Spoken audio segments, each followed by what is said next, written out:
Capítulo 5. La señorita Lucía vio que dos hombres le estaban cambiando la patente a un Studebaker estacionado cerca de la esquina y le pareció extraño. Uno tenía un destornillador o quizá una navaja, ella no alcanzaba a distinguirlo bien a esa distancia, y estaba en cuclillas aflojando los tornillos de la chapa, mientras el otro, un rubio grandote con un vendaje en el cuello, sostenía la otra placa. La mujer dormía en los fondos de la panadería y esa mañana se había despertado al alba. Abrió el negocio y tuvo que encender las luces porque todavía era de noche. Desde la vidriera, mientras tomaba mate, se quedó mirando la figura de los dos hombres que, agachados junto al auto, hacían bromas y se divertían. O eso pensó Lucía, porque en ningún momento los vio preocupados o sigilosos, o temiendo que los sorprendieran. Más bien hacían el trabajo con la actitud del que está cambiando la goma de un auto. Lucía era muy observadora. Su trabajo en la panadería le había desarrollado una capacidad especial de observación, casi un sexto sentido, declaró, porque era capaz de recordar la cara de un cliente ocasional solo con verlo pasar por cualquier calle de la ciudad varios días después. Pero no hacía falta ninguna capacidad especial para comprender lo que estaba sucediendo en la esquina con esos tipos que manipulaban la chapa de la Studebaker. En ese barrio de Montevideo todos se conocían y no era común que hubiera novedades o que pasaran cosas raras. Desde que ella estaba al frente del negocio, solo una vez un hombre había tenido una descompostura y se había muerto en la vereda de golpe de un ataque al corazón. Quedó tirado en la calle boca arriba sin poder respirar y con un pañuelo blanco trataba de taparse la cara. Lucía se acercó cuando el hombre ya estaba muerto y estuvo sola con el cadáver frente al negocio hasta que apareció el idóneo de farmacia de la esquina y llamó a la asistencia. Esta vez las cosas eran distintas y había posibilidades de intervenir antes de que fuera tarde. Por eso levantó el teléfono y si bien vaciló porque no le gustaba meterse en la vida de los demás, después sintió una extraña emoción, como si algo importante estuviera en sus manos, y llamó a la policía. Enseguida apagó la luz del negocio y se quedó a mirar. Volvió a experimentar lo que ella misma llamaba la tentación del mal, un impulso que a veces le daba por hacer daño, o ver a alguien que le hacía daño a otro, y contra esa tentación luchaba desde chica. Por ejemplo, cuando el hombre tuvo el síncope, ella quedó quieta mirándolo morir, y siempre pensó que si hubiese reaccionado sin dejarse llevar por la curiosidad que la paralizaba, mientras el señor con la cara lívida se agitaba y se ahogaba tirado sobre las baldosas de la vereda, el hombre con el pañuelo en la cara se podría haber salvado. Ahora, en cambio, actuó casi sin vacilar, y luego de hacer la denuncia se dispuso a esperar. Parecía un simple robo de autos y ella jamás imaginó lo que iba a ver. Por la vidriera de la panadería, en ese barrio tranquilo de Montevideo, se controlaba la calle entera. Mejor que en el cine, declaró luego la señorita Lucía Pacero. Una verdadera orgía de sangre, según los diarios, comenzó así en el Uruguay el miércoles 4 de noviembre de 1965, cuando desde la panadería ubicada en Enriqueta Comte y Riquet, casi Marmarajá, se advirtió que estacionado sobre la acera opuesta se hallaba un Studebaker rojo, dentro del cual dos hombres fumaban tranquilamente. Segundos más tarde se les apareció un segundo vehículo, un Hillman negro, del que descendieron otros dos desconocidos que entregaron un envoltorio a los primeros. El Hillman se fue con sus ocupantes y estacionó a la vuelta de la esquina. Se vio entonces que del Studebaker bajaban dos de los ocupantes y se daban a la tarea de sustituir sus chapas de matrícula por otra contenida en el envoltorio que momentos antes habían recibido. Dos policías aparecieron por la esquina y se acercaron al auto estacionado. Por el espejito, el primero que los vio fue el cuervo Mereles. La taquería, dijo. Abrió el cuervo la puerta del auto y se apoyó en el guardabarros, fumando, tranquilo, mientras se acercaban los dos policías. Uno era negro, mulato mejor, con cara chata y pelo mota, y el otro era un policía gordo, igual a cualquier otro policía gordo de la ciudad. Había muchos canas que se dejaban estar y se ahogaban si tenían que correr, y solo servían para pegarle garrotazos a los chorritos caídos, indefensos, en la calle, y patadas en los riñones con todo el peso de esos cuerpos enormes. Pero a un negro, el cuervo nunca había visto un policía negro. Tal vez en Brasil, pero no había estado nunca en Brasil. Y en Norteamérica, claro, los policías negros de las películas norteamericanas que mataban a otros negros norteamericanos en las calles del Bronx. Esa frase se le formó en la cabeza como una melodía mientras dejaba que los dos hombres se acercaran. Iban a pedirle los documentos. Merele sonrió con expresión amable. El negro venía 2 pasos atrás y el gordo se adelantó hacia ellos. Déjamelo a mí, dijo el gaucho Dorda. El policía gordo se tocó la gorra e hizo una veña con los dedos, y miró a los que estaban en el auto con cara de perro. El gaucho odiaba a los canas por encima de cualquier otra cosa, y antes de que el tipo tuviera tiempo de suspirar le metió un tiro en el pecho. Cayó al suelo y no murió enseguida. Gritaba.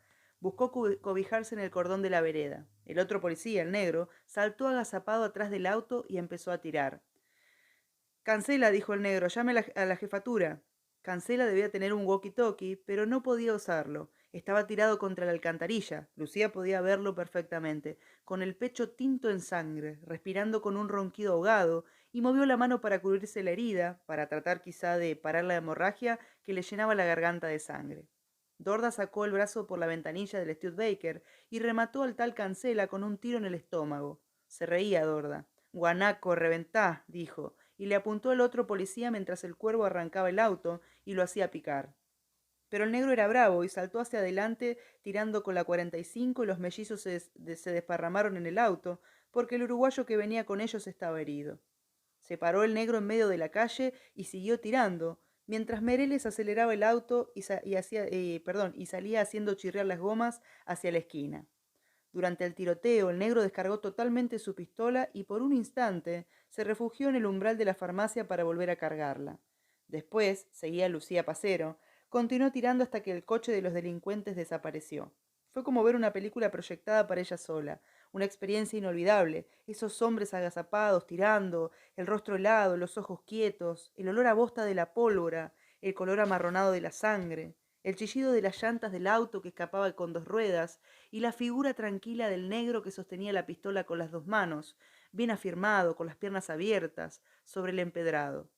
Yo vi, dijo la mujer, que uno de los malandrines había salido herido y vio nítidamente cómo un tiro hacía estallar la ventanilla trasera del auto al cruzar frente a la panadería, y vio también cómo uno de los tipos se sacudía y se tocaba la cintura, y después se miraba la mano ensangrentada.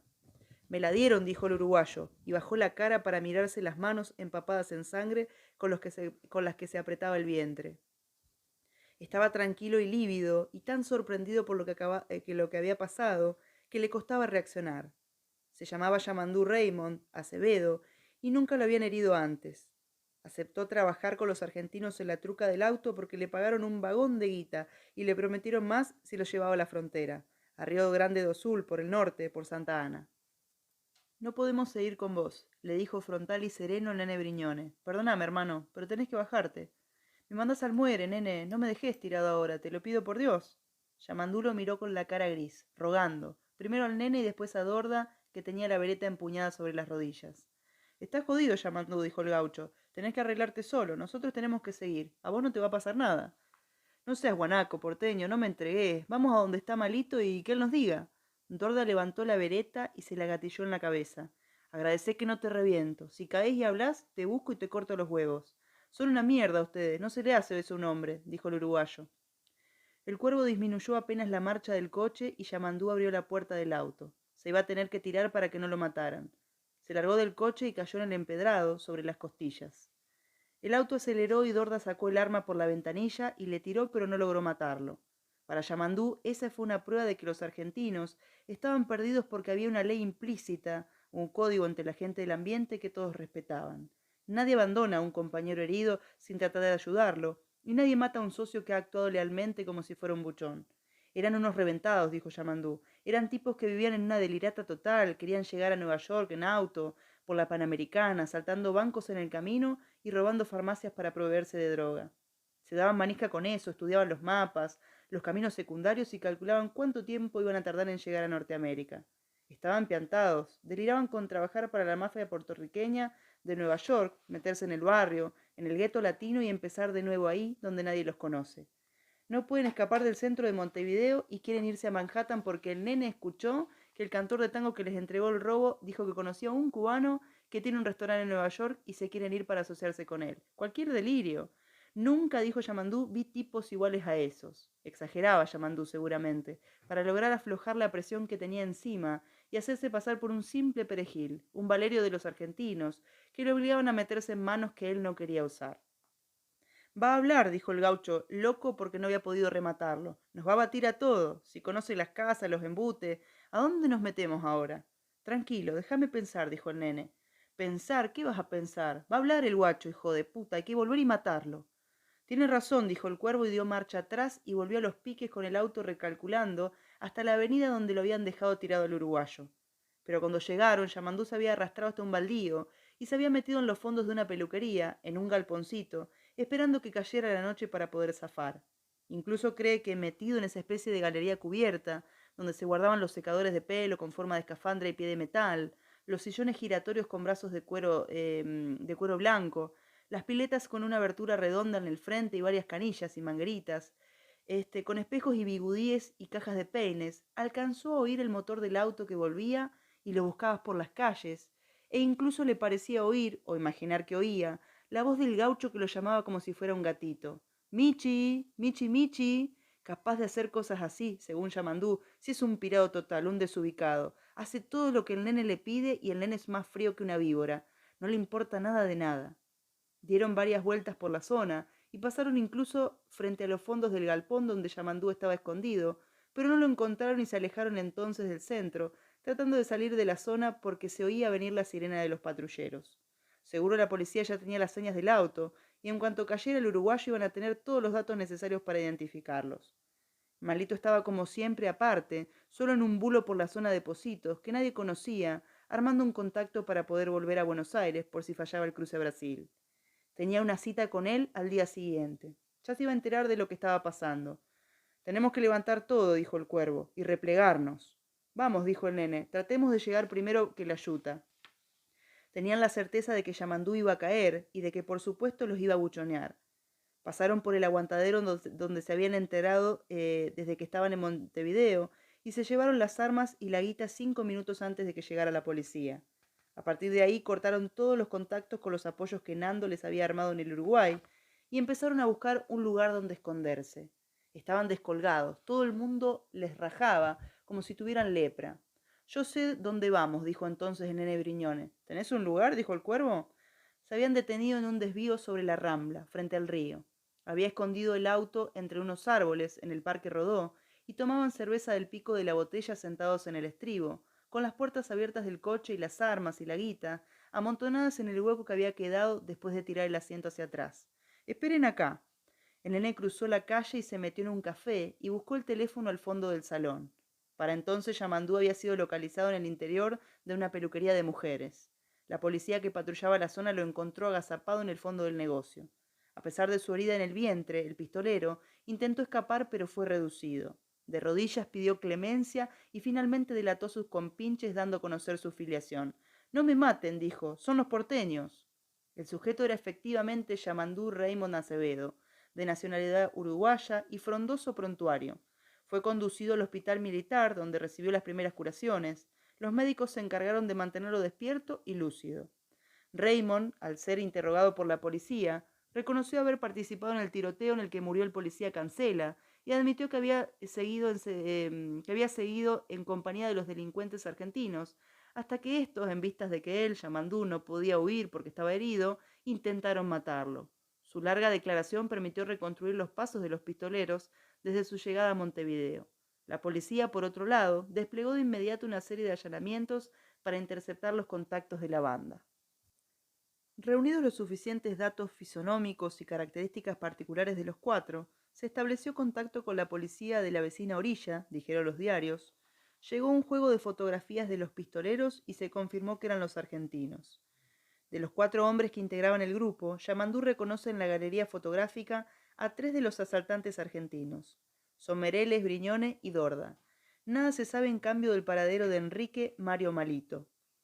El mundo del delito se encuentra en estado de alerta, pues las investigaciones van demostrando que asesinos, estafadores y contrabandistas locales han colaborado en ocultar a los pistoleros porteños y ahora temen las represalias policiales. A última hora circuló la versión de que la banda de Malito se había dirigido hacia Colonia en un desesperado intento por volver a cruzar el río rumbo a tierra argentina. Hoy, por ayer, fue detenido el contrabandista Omar Blasi Lentini con su mujer embarazada y sus 2 hijos pequeños, por procurar albergue para la banda en la casa del aduanero Pedro Glaser, en Salvador 2108. De inmediato, la policía fue tras los rastros del delincuente argentino Hernando Eguilein Nando, un ex integrante de la Alianza Libertadora Nacionalista en los tiempos de Perón, acusado por Lentini de ser el nexo de todo delincuente de alto vuelo que llegue al Uruguay desde el exterior y que habría servido de enlace entre los prófugos y la delincuencia uruguaya. El viernes 5 de noviembre, una comisión policial, luego de detener al delincuente Lentini, de actuación en la banda de infantos juveniles El Cacho, logró la pista para llegar a Eileen. Este sujeto se hallaba escondido en una casa de la calle Cufré, donde la policía lo sorprendió en pijama en momentos en que se afeitaba.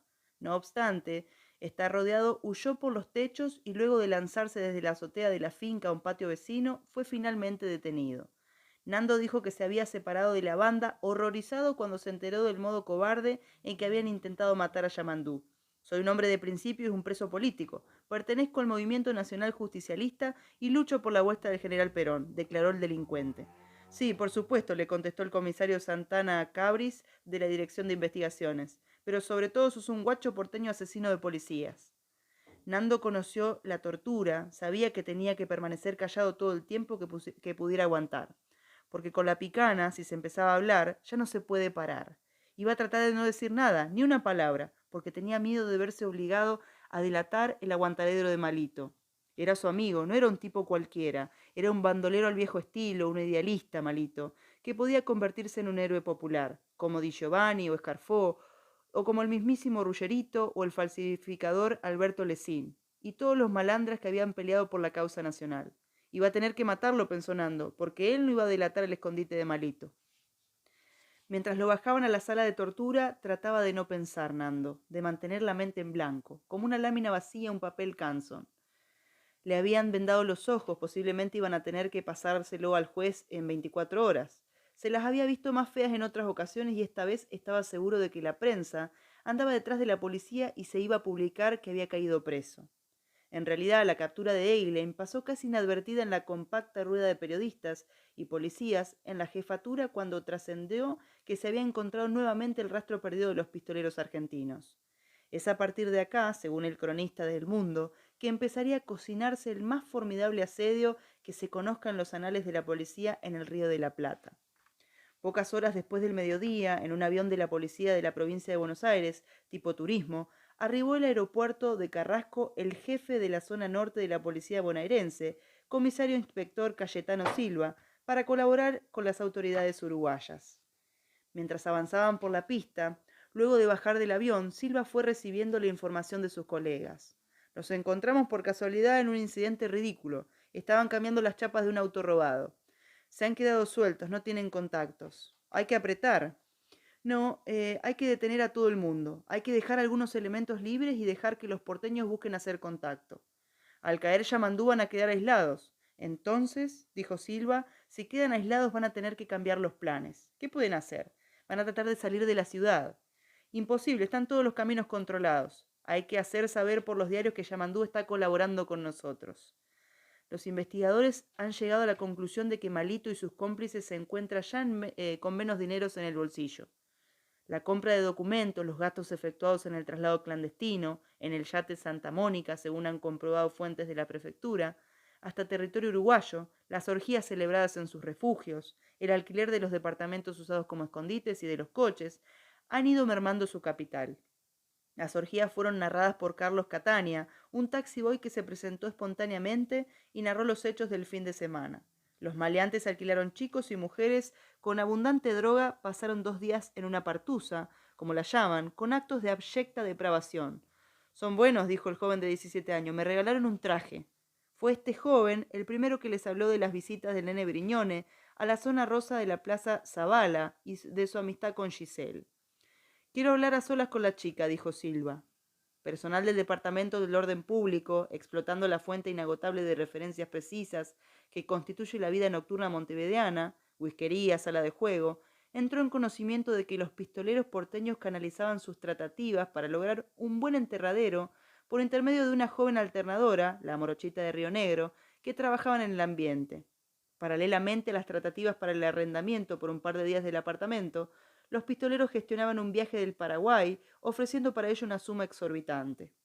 Las tratativas fueron a desembocar en personas que poseían un apartamento en el edificio Liberay, Julio Herrera y Oves, 1182, pero que al parecer tendrían ciertas vinculaciones con medios policiales. Otra versión no confirmada dice que los argentinos habían tratado el departamento a través de un enlace menor con la delincuencia uruguaya y que ese contacto, un perejil, Para desembarazarse precisamente del riesgo que significaban los argentinos, había conseguido un préstamo en préstamo el departamento y de inmediato había vendido la información a la policía sin que los dueños reales de la vivienda, ni su subarrendatario, estuvieran en conocimiento de quiénes eran los pájaros que habían buscado refugio en el departamento número 9 del 1182 de la calle Herrera y Oves. Es una historia larga, en fin y complicada, que pasa por todos los recovecos oscuros de la vida nocturna, donde es fácil, como quien dice por simples razones de vecindad, que el cliente honesto de las boats se ligue con el contrabandista, el asaltante, el punguista, sin conocer su condición. Será pues la policía quien lo diga. Mientras tanto, el hecho cierto es que los delincuentes argentinos se metieron en el departamento de referencia pocos minutos después de las 22 horas de ayer. El apartamento número 9 es la garzonier doblemente compartida por dos estancieros del este, que la subarriendan a su propietario a un costo de 480 pesos uruguayos por mes. Son primos hermanos y ambos andan por los 25 años. Ambos, además, frecuentan el ambiente nocturno de las Watts y el bajo fondo de los taxi boys del puerto. ¿Cómo llegaron hasta ese departamento los pistoleros Briñone, Dorda y el Cuervo Mereles, tan ansiosamente buscados por la policía de las dos orillas? El cronista no lo sabe, pero maneja varias hipótesis. Una versión dice que los pistoleros lo habían comprado su propietario legítimo, un uruguayo de origen griego, también frecuentador de la noche, que vive más en Buenos Aires que en Montevideo, y cuyo primer apellido, se dice, podría empezar con la letra K. Los pistoleros habrían hecho acá, sin que éste conociera para nada su identidad, pero habiéndolos conocido en los ambientes nocturnos de la ciudad vieja, una primera entrega de 80.000 pesos uruguayos. Más allá de las conjeturas, es cierto también que el departamento de la calle Julio Herrera y Oves fue una auténtica ratonera preparada por la policía a los delincuentes en fuga. No se sabe cómo, pero de alguna manera la policía logró que se refugiaran ahí. Una fuente que pidió no ser identificada dice que los argentinos se confiaron a otro delincuente uruguayo informante de la policía y que éste puso el dato en conocimiento de gente vinculada a la brigada de homicidios. Otra versión indica que fue la policía la que indirectamente puso el departamento a disposición de los argentinos y estos se metieron en la cueva sin sospechar para nada que su protector uruguayo los había vendido a sus perseguidores.